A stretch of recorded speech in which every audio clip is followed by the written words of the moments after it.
je vais passer sur les dernières minutes qui nous restent sur une ouverture sur aussi un nouvel agent, parce que OpenAI maintenant est dans l'agent, qui a été annoncé, qui s'appelle Operator. Operator en anglais.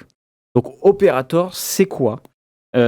C'est un agent qui se base sur un nouveau modèle qui s'appelle le CUA, pour vous donner les termes, le Computer Using Agent, donc des agents qui ont la capacité d'utiliser votre ordinateur.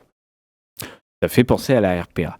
Et pourquoi ça fait penser à la RPA ? C'est que, en gros, vous allez pouvoir, avec Operator, lui donner toute la marge de manœuvre nécessaire pour agir sur le web. Typiquement, vous lui dites « j'ai besoin de réserver un billet de train ou un hôtel sur Booking », et ben il va vous le faire. C'est-à-dire que comme il utilise un peu ce qu'on a derrière GPT-4 Vision, etc., et il y avait eu des super démos de Microsoft à l'Ignite où on voyait que il voyait votre écran, il commentait. C'est un peu la même logique. Si vous lui dites tiens, tu peux me réserver sur Booking une chambre d'hôtel pour Paris week-end prochain, il va se rendre sur Booking et en fait, il clique comme un humain. C'est-à-dire qu'il va aller sur le web, reconnaître les boutons d'actions, etc. C'est la fin. Et pour moi, c'est la suite de l'IA Gen. C'est-à-dire qu'on est passé de l'IA Gen à l'IA qui va faire les choses à ta place. Exactement. C'est la nouvelle IA. Pour moi, c'est les clics l'importance. Parce que l'histoire que tu racontes, en vrai, si tu ne rajoutes pas le « il clique », on l'a raconté il y a 1 an. C'est-à-dire que l'agent ou les orchestrateurs d'agents le faisaient déjà. Sauf que là, tu me dis... Il clique. Voilà. Et du coup, il va pouvoir mettre dans le panier, par exemple, si tu es sur un site e-commerce, etc., ce que tu auras sélectionné, voire potentiellement aller jusqu'au paiement, dans ce qui a été évoqué. Donc, il y a des scénarios qui ont été montrés avec Booking. Voilà, et on a quelques vidéos à l'écran qui montrent un peu comment Operator fonctionne. Alors, c'est ouvert aux États-Unis. C'est ce qu'ils appellent c'est un sneak peek. C'est-à-dire qu'aujourd'hui, pour eux, c'est pas encore grand public. Ils l'ouvrent pour avoir les retours utilisateurs. Il y a plein de retours super démos d'ailleurs qu'on voit passer. Et voilà. Et donc là, par exemple, alors un des fameux partenariats, c'est avec une société qui s'appelle Instacart sur la commande en ligne. Et du coup, en fait, il va interagir avec Instacart et il va pouvoir aller commander des produits. Donc, alors, c'est quoi le scénario qui est partagé sur la vidéo ? Voilà, typiquement trouver une recette, et trouver une recette, il va pouvoir et quoi Antoine ? Et acheter les ingrédients. Donc là on a le scénario complet. Je veux une recette, trouve-moi les ingrédients, achète-les. Et on va voir qu'il va se déplacer sur le site, il va les ajouter à son panier. Et alors ce qui est assez fou, c'est qu'on voit très bien l'usage. On pourrait imaginer demain demander ce type d'action. Je suis en retard, est-ce que tu peux me commander les billets de concert ou fais-moi mes courses, etc. Juste en les dictant. Comment il va faire pour te créer le compte ? Il faut cliquer sur le bouton « Je ne suis pas un robot ». Alors, bonne question. Non, mais bonne question. Alors, je ne l'ai pas testé, je ne peux pas te dire, je n'y ai pas accès. C'est du partenariat. Tu ne pourras pas faire tout n'importe quoi. C'est un partenariat avec certains opérateurs. C'est juste la preuve que les CAPTCHA d'aujourd'hui, avec l'avancée de l'IA, n'ont plus aucune valeur. Exactement, parce que ce qu'ils te disent aussi, c'est qu'ils gèrent les CAPTCHA. Voilà, c'était là pour ça que je te fais la transition. Exactement. Ça me fait beaucoup rire.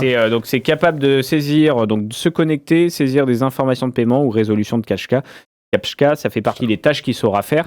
Et ce qui est intéressant, et moi, la vraie question que j'ouvre, enfin, l'ouverture que je fais, c'est pourquoi l'avenir ou la fin du web ? Parce que je pense que c'est l'avenir du web dans le sens où pouvoir interagir via la voix, par exemple, avec une AI qui ira sur le web à ta place pour chercher de l'info ou faire des actions, ça nous fera gagner du temps. À un moment, voilà, ce côté, je vais chercher à ta place, faire un benchmark des meilleurs prix sur tes billets de train, etc. On peut imaginer plein de choses.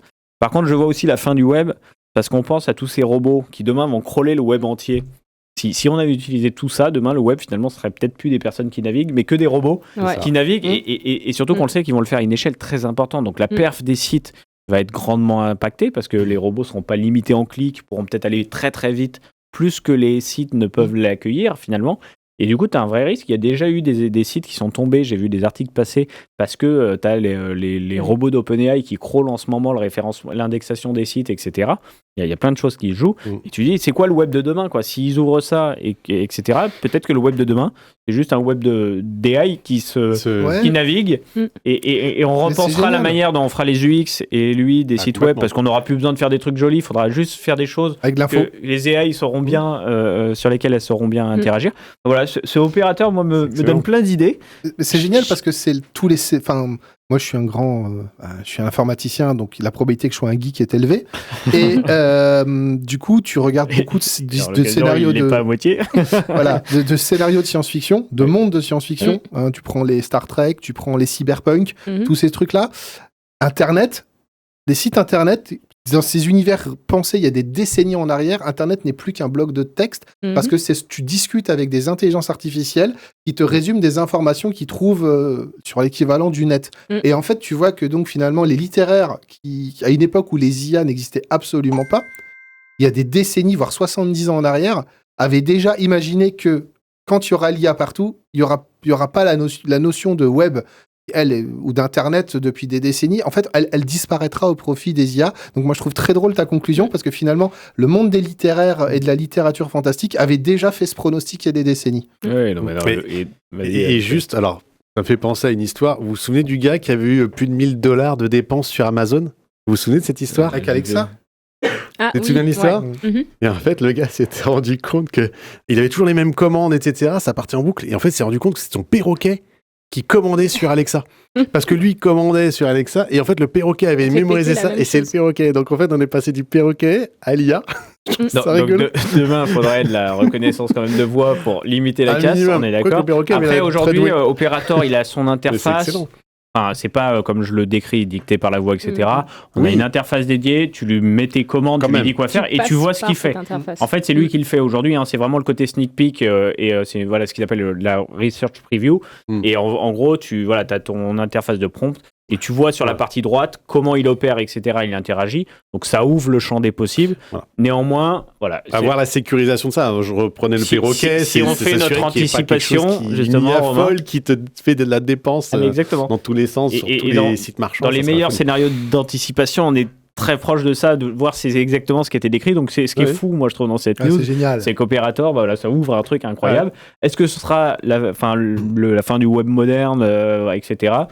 Il y a un vrai débat, et je suis curieux de voir ce que ça va amener. Et on a peut-être oublié une news sur ChatGPT. Alors déjà, le fait que sur les plus et les pros, on a de plus en plus, je crois, de prompts disponibles.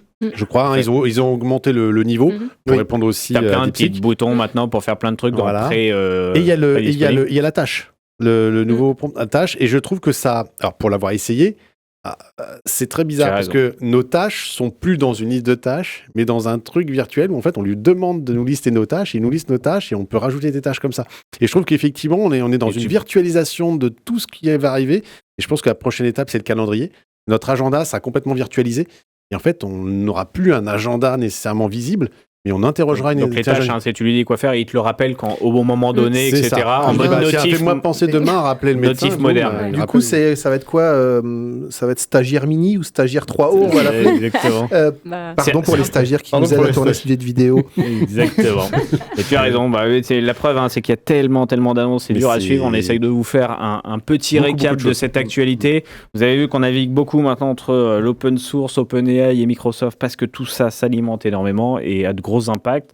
La bourse peut décrocher du jour au lendemain parce que de nouveaux chercheurs ont sorti un modèle open source. Sans aucune preuve. Moi ce qui m'a sans aucune preuve. Avec des benchmarks sortis. Du coup, ça veut dire que demain, je fais une grosse news relayée sur Internet. Je dis que j'ai fait mieux. Pour 0 €, j'ai fait mieux que ChatGPT.